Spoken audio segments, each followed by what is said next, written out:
Awesome. Welcome, everyone. I'm very excited to be interviewing another author today. Normally, we interview Aurora Borealis publishing authors, but today we have a fiction writer because I wanted to talk a little bit about some storytelling things that you don't always get to dive into when we're talking to nonfiction writers. So, welcome, Joe Hilliard. He goes by JV Hilliard for his books. Thanks for being here with us. It's my pleasure, and I'm honored to be one of your fiction writers. I didn't know that, but it makes sense, and I'm glad to be able to add my color to whatever we talk about today. So I'm looking forward to it. Thank you very much for having me. Sure. Yeah, I think this is going to be a great conversation. I love being able to sit down and talk about like character development, all that stuff. Some of the background things that you don't always get to talk to authors about.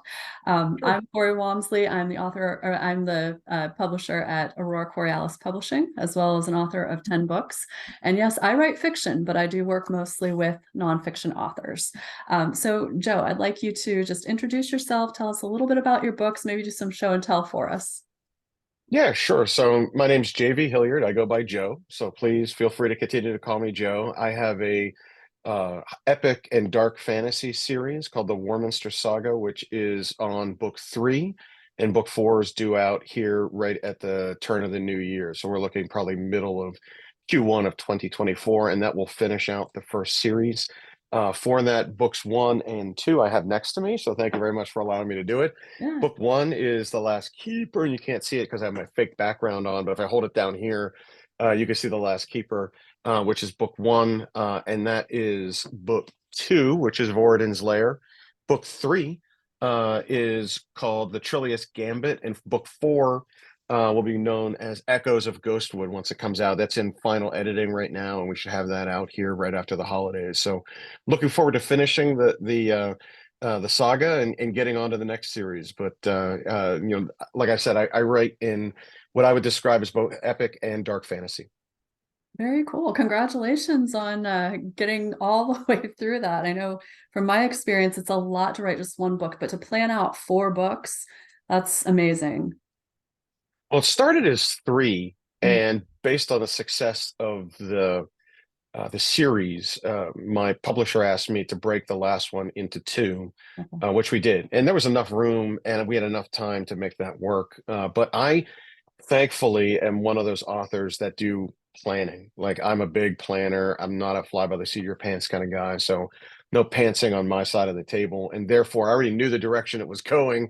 It was just a matter of adding additional pieces Mhm. to it that made it more interesting and really kind of honing in on some of the more what I would describe as the favorite characters or favorite plot lines. Okay. And we got a lot of feedback as I did my tour of some conventions and bookstores and some libraries and things like that from my readership, and we were able to bake those into what instead of was the final novel, the final two novels. So I look, I for me, I don't mind the serious stuff. I'm used to reading it. It's a genre that begs for series of books instead of standalones. So for me, it's a kind of expected, and my readership expects it too. And for me, to be able to find the commercial success with it and turn that into a fourth novel and extend the life of that first series, just one extra book, I think was fine by me. So I'm excited to see if the series does as well as the first one has done, and I hope that's the case. That's awesome. I love that you mentioned that you were getting feedback from your fans. Um, I imagine when people are talking about all these books, so you dive into the first one, you love that. So you start getting more and more involved in this world, and you feel like you know people. You feel like the characters are your friends and all of that stuff. How do you navigate? I'm sure there's just a barrage of things that people are throwing at you. I'll write this person's story and tell me more about this one. I want to see these two people together. How do you handle all of that? Well, delicately, right? Some people that have approached me at conventions and book signings come up and say, "Please don't kill this character," or "I can't wait to see Ritter and Adeline finally get together because they're on this slow burn Yeah. romance that plays its way through the series." And you don't want to give them a spoiler alert of what's going to happen, but in my kind of novels, not every character survives. And you're right. I mean, they are your friends. They're people that live in your head, really, Yeah. alternate personalities in many cases, or you've cast people that you've known into certain roles, and you see these people come to life, and they do come to life for you as an author and for many of the readers of the series, and they don't want to see them, die off or something bad happen to them or them getting written out of the series in some capacity. But that's what makes her good books, right? And I think, the Game of Thrones phenomenon over the last 10 years has really taught us that, is that even though epic fantasy like The Hobbit and Sword of Shannara, all of the big characters, most of the big characters survive. Mhm. Where Game of Thrones, bang, your favorite character could be gone on episode Yeah. 8, right? So like, you have to pay attention to those things. And I think people like a little realism dipped into a fantastical world like the ones we create. So, for me, I always find it energizing to talk to readers and learn what they like. And it informs me when I'm writing the next novel and the next and the next and the next as what they expect. And it's flattering in many respects, where people are paying money to come to a convention to see you, to Yeah. spend more money to buy the books that are in front of you, to talk to you about what they like and don't like. And you get fan fiction, you get fan art, people sending you art. I have people that are doing cosplay about some of their favorite characters in Oh, the book, wow. and it is really flattering Yeah. and humbling in many respects that people like my stuff as much as it seems to have kind of caught the right kind of wave. So for me, it's important to listen, and I look for it. It energizes me to write the next book. I leave a convention and most people are exhausted. I am re-energized, and I'm like, I got to get the next one done because I just heard several other people tell me, what they want, and what their expectation is, and what I can do to grow. And if they like it, that means there are other people out there that once they get their hands on book one will like it too. Yeah, I particularly like that. And I know that's a lesson that fiction and nonfiction authors can really benefit from, is to listen to what people are saying.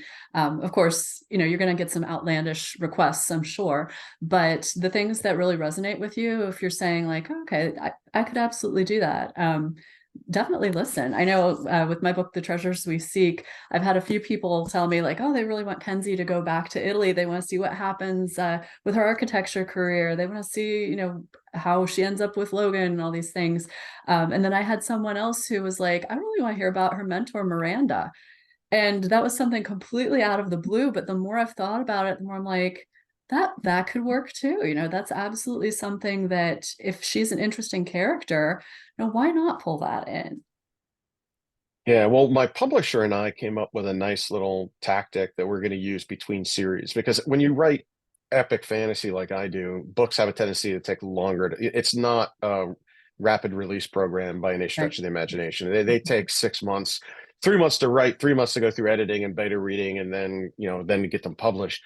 So Mhm. you try to get them out, but 6 months is rapid release, Yeah. in my realm. That said, what we're going to do to sate those that are interested in learning more about their characters and give me time to get into the second series, the follow-up series, is going to be the release of origin stories about some of the more famous characters within the first set of novels. So, as strange as this might sound, one of the characters that gets the most play from my readership are my villains. My first standalone novel. It'll be just an origin story of Incanus Druwaith, who is the assassin. And so people want to know about this guy. I had one person say that she said he's your Boba Fett. And for anybody that's a fan of Star Wars, you can't understand how much of a compliment that is when you're writing a villain in the same way that Yeah. someone compares it to Boba Fett. And I love that. And so what I've been able to do is start the process of writing what I would describe as not epic fantasy, but high fantasy novels in a standalone style Mhm. that I can release in 2024 once the series is ended, and that'll give me some time to really get books one and two done for the next series, hoping to get the third book done by the end of 2025, and keep the momentum going for that. So you're right. I mean, hearing about that, listening to fans, reacting to it, giving them what they want, will Yeah. continue to bring them back, and then they'll refer you to the next people. Yeah, I love that. That's great advice if you're doing a series. Absolutely. And I think it's interesting that they're so interested in the villains. I think today we're a little more open to hearing more about the villains, because I think we understand now, like, they're not just like born evil, but they're created, and we want to see like what happened to this person to make them so screwed up. Well, that's exactly what this story is about. It's his backstory about how he got twisted and the human element of it, right? So, like, if you were in his position, and once you read the book and find out a little bit more about how he became, he's, and I'm not going to give too much away. This is in the first 5 chapters of book one, Mm, but he drops a black rose on all the victims that he kills okay. as part of his almost ego signature. It's a way for him to tell people that I was the one that was responsible for this person's death. And you wonder, the readers are like, well, what does that black rose signify? Ah, well, when the Black Rose launches, in the middle of next year, and you get a chance to read his backstory, you'll understand why it is and where it comes from and why it's important to him and why he leaves this hint as to the death of the person and the connectivity there, and then you understand his background, and then you can empathize as you've described. I mean, there's no one born truly evil unless you're Michael Myers, right? Like, and that just doesn't it's easier to buy into someone who maybe even has a path of redemption, like Darth Vader, Mhm. in many respects. I mean, Anakin Skywalker was good, then he was bad, then he came back to good, and people cheer for that. They want people to get a second chance, or they want that path to redemption, and not all characters choose that path to redemption, right? So, and I think that really, it keeps readers coming along, and like you said, they're more open these days to figuring out what piece of the puzzle is missing here. Well, I don't understand why he or she went down this path, and tell me what that is. And so that's why that'll be the first of the standalones. Yeah, very cool. Well, thank you for that sneak peek into the uh, Oh, no problem. book. So I was kind of curious, I some of the first books I wrote were fantasy. So I remember a long time ago when I first started writing my books, trying to figure out the writing process. And I know that's a challenge for people when they usually come to me with, a nonfiction book. Is like, okay, I have all these ideas. I don't know what to do. So I was curious from the fiction perspective, what is your writing process? Yeah, so like I mentioned earlier, I'm a big planner, Mm, and a lot of that planning comes in the form of role playing. I've been a big RPG player for many, many years. I started at 10, playing Dungeons and Dragons, and we still play on Sunday nights, a group of my nerd friends and I from 6 to 10, well, as that's long as the fun. Steelers aren't playing, that is. And what you'll find is that if you go to your bookshelf at a Barnes and Noble local to you, what you'll see is that you'll see names like Tracy Hickman and Margaret Weiss and R.A. Salvatore, all of whom are cut from the same cloth. There's even a subgenre called lit RPG, literature RPG, and that's more for gamers, like video gamers Okay. that are writing about their experiences playing a game. And there's literally people that do that. Hmm. Mine's a little different. Like, sometimes that role playing doesn't go exactly the way a good book would go. But as a dungeon master and a storyteller and a player of the game, you've learned to play that. And a lot of those experiences are basically shared group delusions. Mhm. They are things that you as a group sit around and pretend in your head like Mhm. you're 11 years old, and you remember those things, and you remember the good battles, you remember the good struggles, you remember the good plot lines, and those are all battle tested, because there are times when players, when you're going through a good adventure, when you're going through a so-so adventure.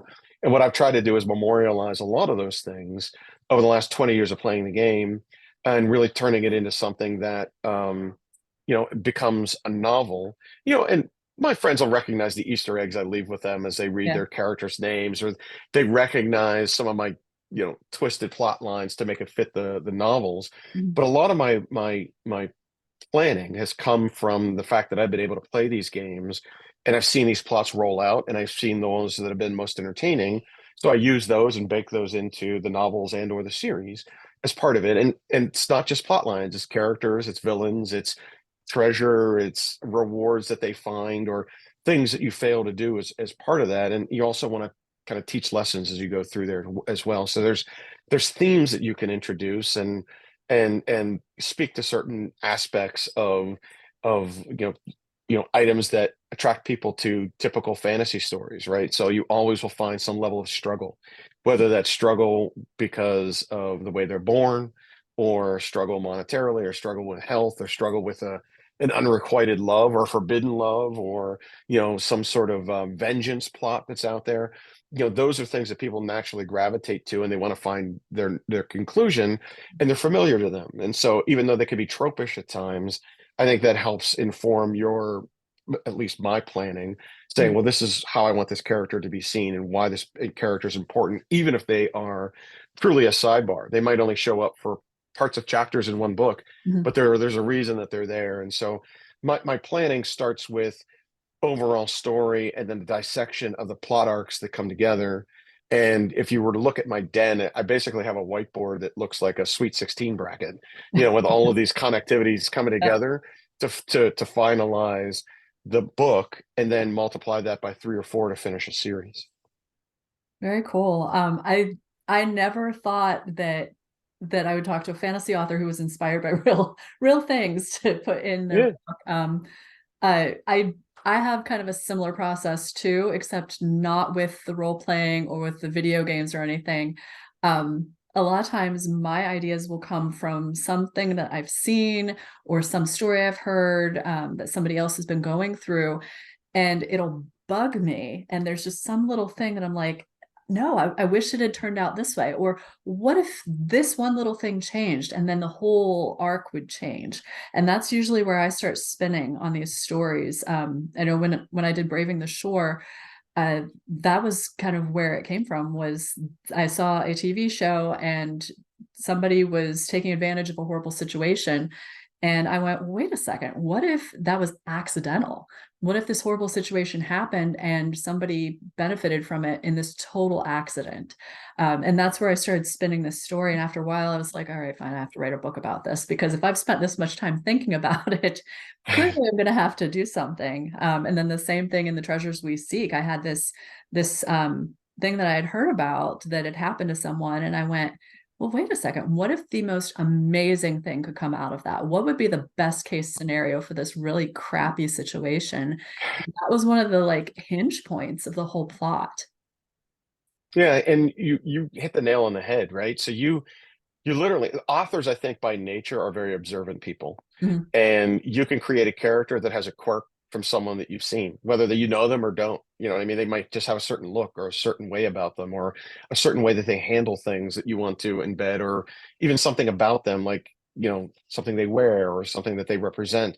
And you could take that and place it into your novels. And I think that's part of what you've described. But also, I've done that for military historia. Like, what I've done is I've gone in and taken scenes from my battles that have come from real life battles, scenes that people might not recognize, but when you sit back and you look, you're like, oh, I get where that came from, Mhm. and it's real life military history. And I think that there's, so in the first book, The Last Keeper, there's a scene, the Battle of Blood Ridge, which is basically my version of Thermopylae, with the 300 Spartans that stood against 1 million Persians and held them off long enough for the other Greek forces to arrive and eventually defeat them.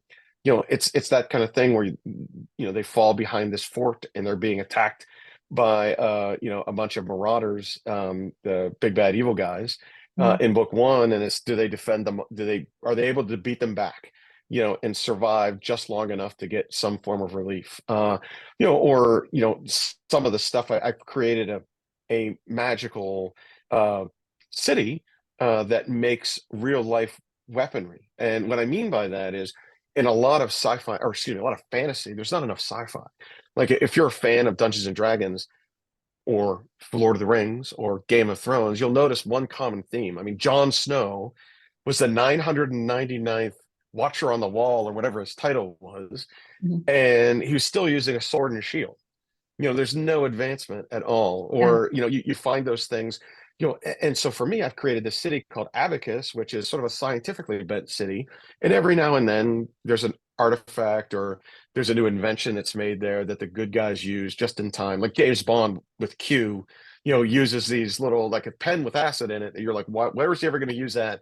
And of course he uses it somewhere, and that kind of thing helps. But I've allowed my good guys and bad guys to use inventions coming from the scientific city, and it's just enough to, I think, satisfy my sci-fi readers Yeah. that have, decided to cross over into the fantasy reading genre while also staying true to the classic fantasy trope of sort of a medieval but magical society.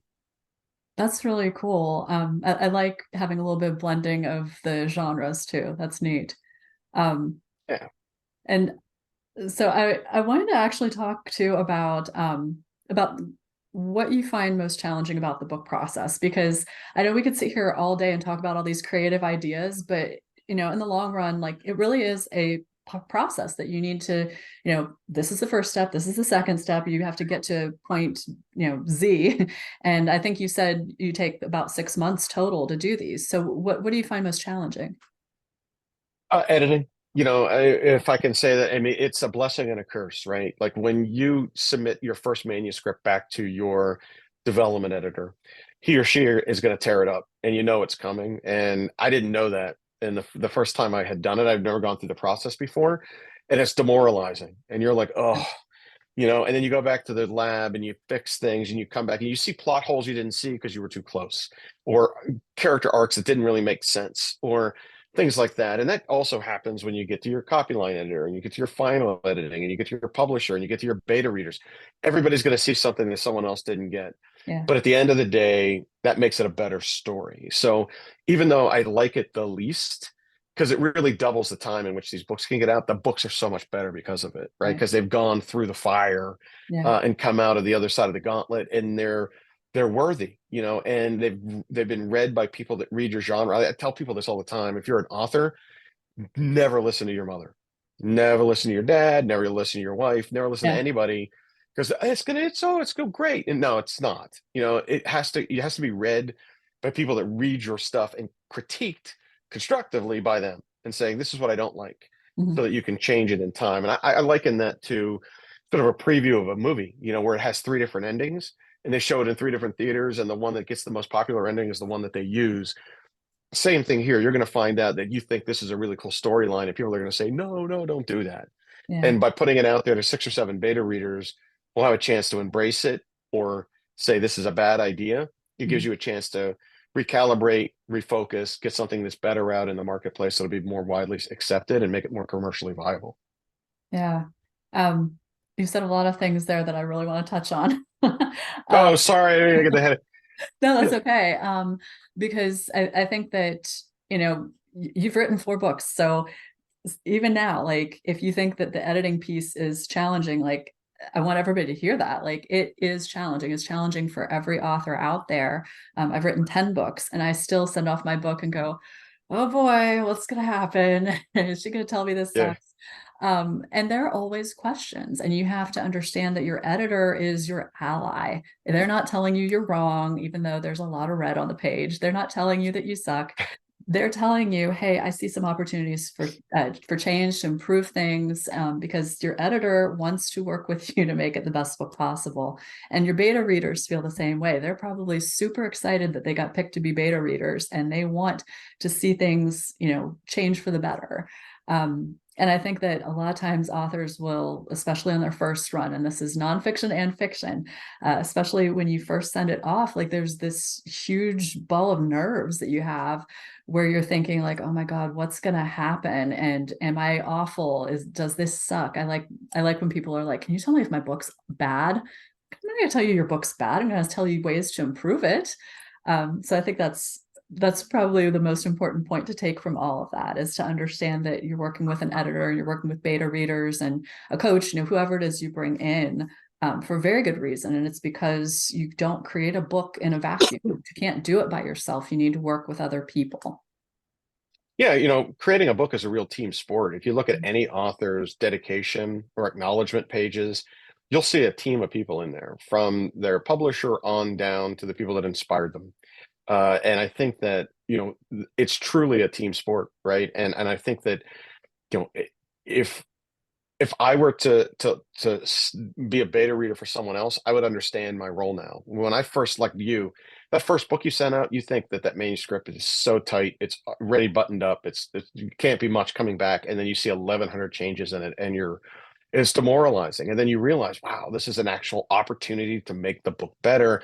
So even though I still cringe when I get that email from my editors, I embrace it. I'm like, all right, let's sit down, see where their problems are.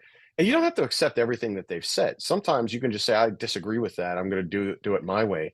But at the end of the day, at least you're getting a second, third, and in some cases a fourth opinion on what people like and what they don't. And if you see multiple people saying, I don't like this, or I don't understand this, or this doesn't connect, then you know you have a problem. You have to go back and correct it, even though you might not see it. They do, and it's important that you go back and do those things. So, as much as I hate it, I know it's a necessary evil, and I think that that's a big part of my process, because at the end of the day, it's going to take you just as long to get through the editing process as it is for you to write the thing, Yeah. right? And so, at least from my history of it, it's exactly what it is. It's like 3 months Yeah. of back and forth and back and forth, but at the end, it's improved, it's refined, and it's battle tested. It's ready to go. Yeah. Absolutely. I love that. We did have a comment. We have a bunch of people watching, and Sydney says editing process shows areas where there can be growth. I like that. One of my closest friends, oops, I got to read the rest. One of my closest friends has been a beta reader for several years. Many minds makes a great work. I love the positive outlook for opinions. Thank you, Sydney. Yeah, I agree with that. And I love the idea of growth. And I think that no matter where you are on the book journey, if you're writing your first book, if you're writing your 10th book, there's always opportunity for growth. There were things that my editor or my beta readers marked in my 10th book that I went, oh my God, how did I not see that? But there were also things they marked in my 9th book that they didn't mark in my 10th one. So I'm glad I grew as an author. Yeah, that's well said. Thanks, Sydney. Yeah. So before we wrap up, I did want to say, first of all, thank you so much for joining me today. I think this was a great conversation. I'm glad we got to kind of break down the fiction stuff and talk about that. Where can people find your work? I'm pretty easy to find. If you go to jvhilliard, HILLIARD.com, you'll find my website there. My publisher is dragonmoonpress.com. And if you can't tell, they publish a lot of fantasy novels just by the name. But also, it's available pretty ubiquitously. So if you're an Amazon shopper or you like to download your ebook stuff, you can find it pretty much where any books are sold, including on the audio side. I've got audio versions of them if you're a big audio, and I know that's the fastest growing part of the marketplace. People are using a lot of that, for travel, and got kids and are all over the place. It's tough to, pin yourself down, and it's a way for people to do that without being encumbered by carrying a book or books with them. So you could find me on Audible, you could find me on Rakuten, Apple Books, iTunes, you name it. Look for me as JV Hilliard or the Warminster Saga. You'll find me there. Very cool. What about social media? How can they connect with you there? Really easy too. At JV Hilliard Books will get you to Twitter, to TikTok, to Instagram, and YouTube. And just JV Hilliard will take you to Facebook, like we're on now, or my Discord channel. Awesome. All right, we'll drop a couple of those links in the comments. If anybody is watching this and you have questions, please comment. If you want to tag one or both of us, go ahead and do that. We're happy to answer. Thank you for joining us today. Thank you for being here, Joe. I really appreciate the conversation. It's my pleasure. Thank you very much for hosting me. I appreciate the time.